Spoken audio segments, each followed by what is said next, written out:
Hello, everybody. So, this is the lecture for our Safety 41, which I like to call Senior Design for week 14. There's only 1 week left, and then we've got the final exam week, which, of course, I'm not doing a final exam in this class, but we are going to meet one on one to grade your binders, kind of go over the semester, talk about stuff, okay? So, here's what I'm going to do. I'm going to kind of just remind you that your second case study is due by Sunday. We've been talking about it for weeks. Hopefully, you guys are all kind of pretty much ready to go. I want to talk a little bit about the Workers' Memorial Day, which is acknowledged on April 28th, and I want you to look into that this week. I'm going to give you some of my reflections from things I've experienced over the last 2 weeks and give you an update on what's going on in my part-time gig. So, you guys, we've spent a lot of time. We've reviewed previous semesters' case studies. You have met with capstone interns and reviewed their case studies. You've done a case study yourselves. I provided you with feedback. It's time for the final show. I've been asking about what you guys are going to do. You know, you can really, the topics, it's whatever you can get access to or you're interested in. Just make sure that you really put the time in to establish the justification and defining the context and scope and the objectives of your case study. Really detail it. Don't go light on that part of it, because it's easy to do that. It's like, oh, I figure out what I'm going to do. I want to do it now. I want you to explain it. And then in your methods, really provide details on what you did to collect data and observations. What were your sources? It's really important that you do that, and it's not trivial. And then actually report the data you found and the analysis of it, leading up to the determination of, well, this is what you're recommending, and these are the associated or potential estimated savings by implementing your recommended corrective actions. That's what it's all about. Do the best you can, but it is important that you provide the details, all the background needed, pictures if you can. If you don't have pictures from the actual work you're doing, find similar ones on Google and tell me that, yeah, this isn't actual, but this is representative. That's important because, again, I need to understand it. Okay, or the reader needs to. I'm grading it, but the reader needs to. So let me know if you have any questions, but pretty much the course has been building up to that. On Friday, April 28th, there is sort of a national, international recognition of Workers' Memorial Day. And you'll also see from the worksheet, and I could probably bring it over right now. I don't know if you can. But I hopefully this is on your screen. I don't know. That April 28th is actually, April 28th, 1971 was the date in which OSHA became a thing. Even though the OSHA Act was signed into law December 29th, 1970, April 28th is the date that they say, OSHA was basically born. And now it's recognized as Workers' Memorial Day. That we take a moment to think about those who lost their lives while working, trying to make a living. And that's one of the reasons I'm so passionate about working in this field. That, people go to work to, provide, services, effort, to create products, services and then they get paid for it, and it takes care of their families and their living, and it contributes to our economy and society.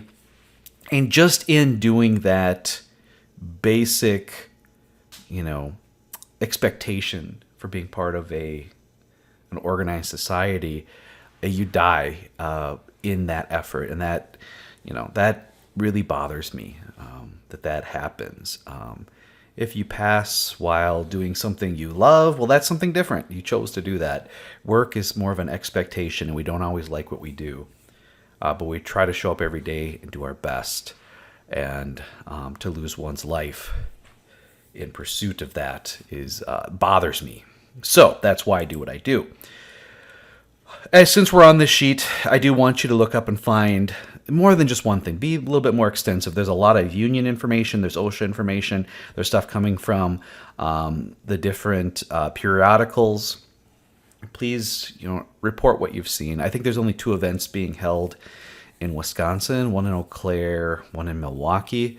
Again, this is just me just looking at some stuff, and I know there'll be some things on LinkedIn, and hopefully you guys are still playing with LinkedIn. I'm going to talk about the Wisconsin Safety Council, my experience here in a little bit, but it was a lot of people told me, hey, yeah, I've been following you on LinkedIn, and that was good to know. Good to know that I'm touching people's lives, and that they come up and tell me that. So that was kind of cool. So what work you're doing this week? You're going to complete your case study. You're going to do your search for Worker Memorial Day. I want you to reflect. Begin thinking about the things you're going to report to me during your exit interview during finals week. I call it that because it kind of feels that way. And then finally, I'd like to know how you'd like to present your case study. It's either one you choose. It's something that the capstone students do, and we can either do it one-on-one or as a group. I want to know what you want to do. I would like to meet as a group, but I know everybody's schedules are crazy, so I understand. I don't even know if you can see what I'm seeing, but I was just on the screen. I thought that I was putting up the agenda for this week. So that's all I'll say about that. So what did I learn from my 2-day meeting in Chicago, and then I came back, and then I went to the Wisconsin Dells and participated in the 2+ day Wisconsin Safety Council conference. From the ASSP, and I've got all kinds of pictures. I didn't want to put too many pictures in here, but I do know that in order to keep myself and my chapter leaders progressing forward, I need to be meeting with them more consistently. That when everybody's kind of left to their own laurels, we reprioritize or retriage what we have to get done each day, and our volunteer work tends to fall to the roadside. And so I just want to make sure that at least we're given, the work we need to do is given attention each month. And so I'm going to start, as we transition to the new chapter leaders, July 1st. I'm going to start meeting with everybody on a regular basis, both my area directors and my chapter leaders. And in addition to that, and what we all really talked about was the need to meet with faculty advisors and engage more students. And this is, I'd like to thank Desiree for being so honest in this week's comments on her views of ASSP. That was so insightful. You have no idea. It's really going to help me reach out to others and see how many others feel that way. So thank you. Thank you for being honest. Very, very helpful. So I'm going to try and create better opportunities, better communication for students.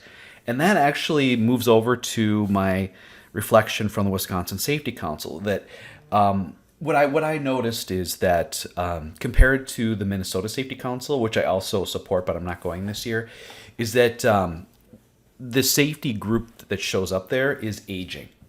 It's like the same people that were there 20 years ago when I used to live in Minnesota 25 years ago. And that's not good. But Wisconsin, we had more young people there, and that was really positive. But no students, because there wasn't really an opportunity. And so I've got a message from Aaron Hubner, who is the executive director for the Wisconsin. I got him to give me a message, and I'm going to be working with him and Nick. Is it Barger? I think I can't. His card's not right in front of me, but he had approached me last year at the Minnesota Safety Council to do more. And this year's Wisconsin Safety Council conference was by all accounts a full success, and it was a great time, great speakers, a lot of vendors to meet with. The social event was very popular. I didn't partake in the after hours social events because I'm a bit of an introvert, and going from 7 in the morning until 7 at night, that wears me out. I didn't take a break, and so I need to just go back to my room and go to bed. I was in bed by 9 o'clock both nights. I know, what a nerd, but that's something I need. Others engage in that, and it is a wonderful thing to get your name out and get to know people. Just make sure you, what do they call that? Watch your P's and Q's, which are pints and quarts, as far as beer or consumption. You don't want to, develop a reputation So that's all good stuff. So what I'm going to be doing is working with WSC. I'm going to talk to them over the summer and in the fall, make sure that I'm engaging with them and finding opportunities for students. Because they used to have volunteer opportunities, and then they would house the students, and it was just a great experience. But the pandemic torpedoed all that, and so hopefully we can return to it because they had a great year, and hopefully it continues to grow. And if they're willing to do things for my students, I'm willing to do things for them, promote them more and participate more. And I spoke twice on Tuesday. And the first one was about safety metrics, and that went over pretty well. I think I had about like 50 or 60 people in the room. And then I did a team talk with my friend Jill James, who works for the Health and Safety Institute. She's their chief safety officer. And we know each other. We've known each other for almost 30 years. We both started at OSHA in Minnesota. And our presentation had the room packed. I think they counted like somewhere around 130 people attended that. And it was very, very well received. We've already been booked for some follow-up trainings. We're going to do a webinar with BLR, I think in June or July. I think it's June. And there's some additional work we're going to be doing. And that topic was the title was Stop Yelling at Me, How Soft Skills Make You a Better Safety Professional. It's an idea I had or concept that I came up with based on some of my experience and things I've been doing. And we worked with some experts to provide some tips. And then we shared stories of things that we've done, both wrong and right. And the crowd really responded to it well. And so it's something that we may bring back next year, and then I may have a new topic for next year. So I'm going to be engaging with them and working with Jill and her group in building that concept.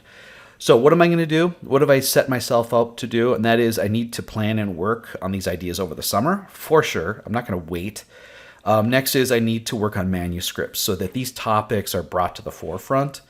And discussed more. So, what's nice is if you publish something and people read it and then you go to a conference, you're like, hey, I published this, you should come to my session. People come a little bit more ready to debate, discuss, accept the lessons versus coming in cold. So that's something I'm going to be working on. So a lot to do with students, though, a lot to do, and my own. So the conference, I gave you a little bit of insight into it. I showed up on Monday, helped set up the booth.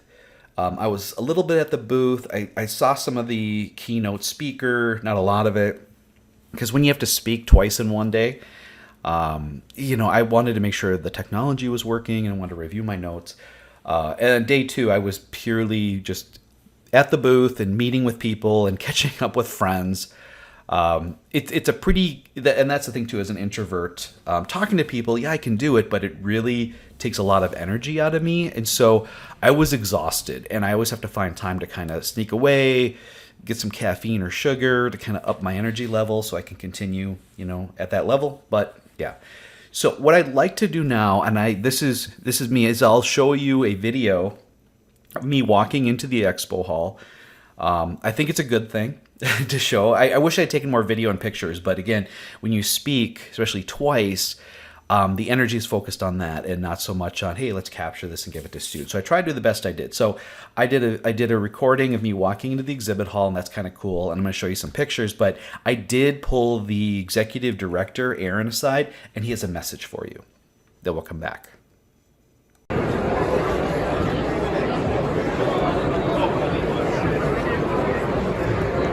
Morning, everybody. I just spoke to Todd. My name's Aaron Hebner. I'm lucky enough to be the executive director of the Wisconsin Safety Council. He's joining me here today at the annual Wisconsin Safety Council annual conference held here at the Kalahari Resort in Wisconsin Dells. We have, just to give you an idea of this, we've got 180 exhibitors that are going here. We've got somewhere between 1,200 and 1,300 people in the room. So, party line while we're looking at it. This is the largest safety conference in the state of Wisconsin. It's one of the largest in the country. It's also the biggest in the Midwest. To get an idea what we're looking for with this. The brain trust that's put in this group, this is the smartest group of people in the best mood that you're going to come up with, talking to each other about safety and also the way that they have themselves a good time. where they're looking to find new employees, the things that they are looking for new prospective employees. And let's face it, man, we're doing it at a water park. This is the place to be. It's a riot. I wish I could do it more than one time a year, and I hope to see you again. This is the 81st time we've done this, in the 100th year that we've been doing that thing that we do, and I hope to see you soon, okay? All right, so we're back. I hope you enjoyed that. Here's the check-in at the front. So the Kalahari is a fantastic host site for this type of conference, because what people can do is they can bring their families, and their families can go hang out in the water park, and while you go to the sessions. And then you can hang out at night, or you can go meet up with people. There's always vendors who take people out to dinner, and that's what I did on Monday night. A vendor took me out, and that was fun too. Had a nice meal, had great conversation. So what's interesting is, here's Aaron over here. He's leaving. We're gonna go do the interview. Here's Nick Barger. He's the guy I was talking about. He runs the exhibits.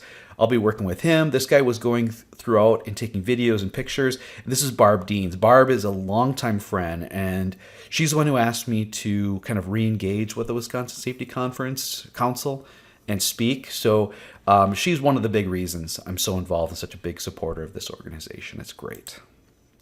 This is the opening. This is the keynote. They're getting ready for it. They're giving out some awards. Look at all the people. This is fantastic. This is a combination of long-term, end of career safety professionals, mid-career, early career, and just people who are on the safety committee. Some companies send like a dozen of their people who sit on the safety committee to this conference, and this is fantastic. It's great to see this many people together. It's been since 2019 that I've seen a gathering like this. This was the full room with Jill and I. There are 144 seats, or 150 seats in each room. And so you can see she was pretty packed. And here's my friend Jill. She was actually doing a breathing exercise with everybody.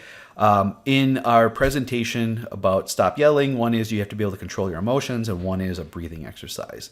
Again, look at everybody participating. That was awesome. Here's the booth, the Whitewater booth. A lot of people came out, a lot of former students interested in the master's degree, some people interested in the online bachelor's degree. A few students were even interested in the DBA, or few people were. And again, it would have been nice to have people here all day long, but I did the best I could to fill in when I could or when I wasn't walking around. But that was our booth. Here's just a shot down one of the aisles. This is pretty typical. It was what you see. In between sessions, this is pretty packed, and it takes a while to get around, but you could just go around and just meet with all these people, and they're really happy to speak with you.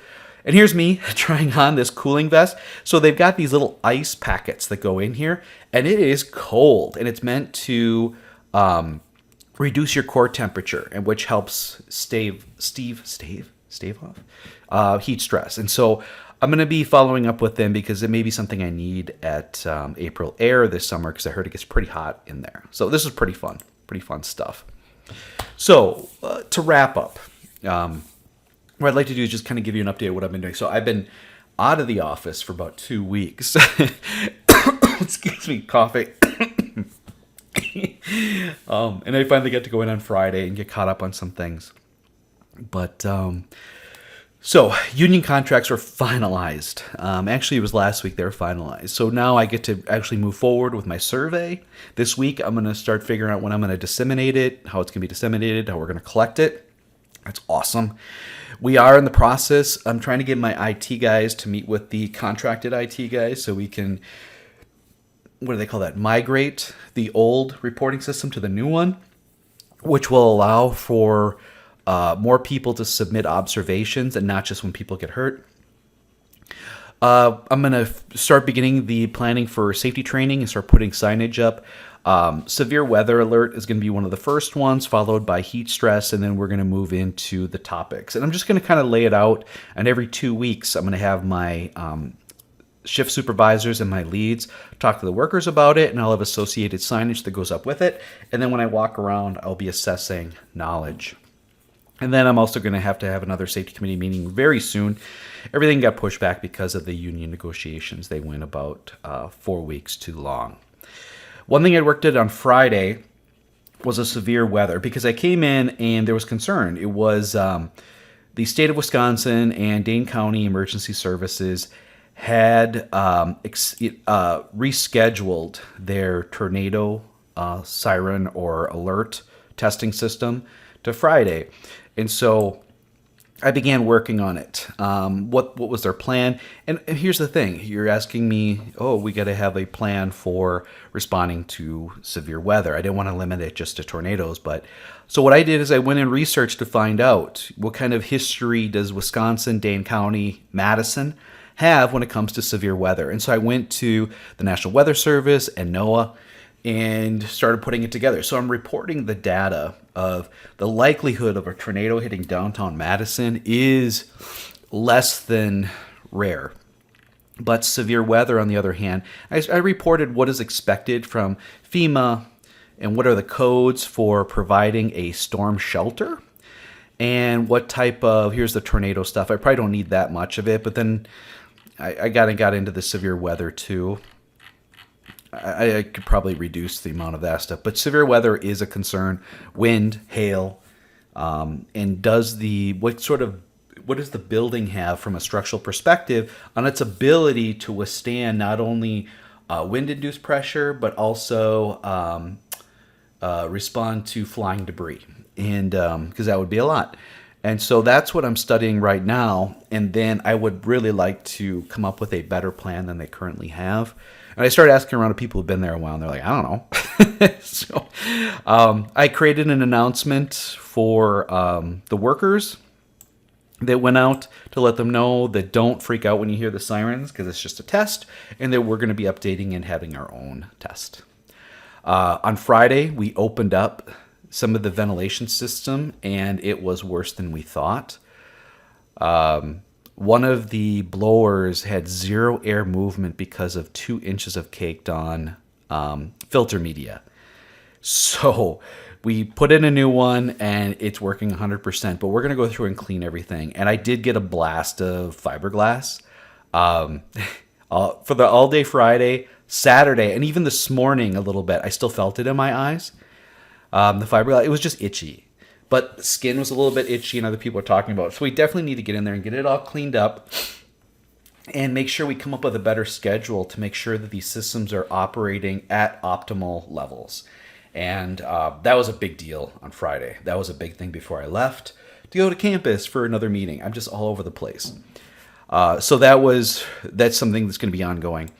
I'm also auditing everything we have for safety services and contractors because right now nobody knows how much we're spending or who's doing what. And so I'm auditing that now and finding, I'll figure out whether it's something we need or something that maybe we could sunset and do ourselves. And then I need to use that. Plus I need to create an updated visitor contractor safety. We just installed some new hearing protection boxes because the old ones, stuff was just dumping on the ground all the time. You take one out and 3 would fall on the floor and nobody would clean it up but me and the maintenance guy. And so we have some new, more visual hearing protection boxes. And I think the rules need to be, safety rules and brochures and stuff need to be posted right there. So I'm working on that. I want to get that done by next week. We're transitioning our prescription safety eyewear from Shopko Optical, who just doubled all their prices, to MSC. And we're going to also tack on the shoe program. And I need to know what the savings are first before I get final approval from the plant manager. And I think we'll extend that to Pointet as well. Tuesday morning, I'll be meeting with a PT OcDoc to evaluate some physical requirements of a couple jobs. We have some people who are on work comp, and we want to make sure that we understand what are the physical requirements for that work and make sure that when people come in with restricted duty that indeed our jobs can provide that kind of protection. And then, it's almost May, and so I need to start planning for heat stress. And that was one of the reasons I looked at that vest, because with a small chest freezer, we could be maintaining different sets of removable packets of ice that could be put into those vests.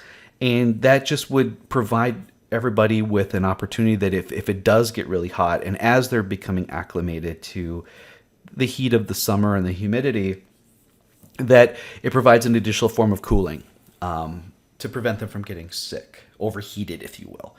And I hope that really soon I get in my digital signs that have both sound level, temperature and humidity, and then I can rent a heat stress meter on hot days and calibrate those signs to make sure they're reading what they say they're reading, and we can use that information to make better recommendations, better actions, better responses to when the heat rises during the day. Along those same lines, on Thursday, April 27th, and I know you guys are all off campus, so this wouldn't be an advantage to you, but we have an ASSP SSO meeting at the safety lab in the CEC in Whitewater on industrial hygiene. And so we have an industrial hygienist coming in to talk about it. We have a couple representatives from Rayco where you can rent IH equipment. And we're just going to kind of give a rundown of what a safety person should know about IH. What are they capable of doing versus what do they need to hire out? And I'm going to talk a little bit about the content from our IH classes. I talked to Dr. Vosberg. She's unavailable that day, and so I'm going to cover it for her. But it's just it's an opportunity to network, talk to people, have some food, and it's a sign. If you're an ASSP member, as you are, you can go to the Wisconsin chapter website, register. I just did a little bit ago. Still open. That's on the 27th, from noon until 2:30. That's where I am right now. Lot going on. I'm kind of getting back in the saddle for April Air, but everything's looking great, you guys. We're near the end of the semester, not much left to do. I think that's all I really wanted to cover here. Hopefully the videos worked because this is something new to me. Otherwise, just let me know when you want to do your presentation, how you want to do it, and then we'll be scheduling the exit interviews for the second week in May. Thanks, everybody.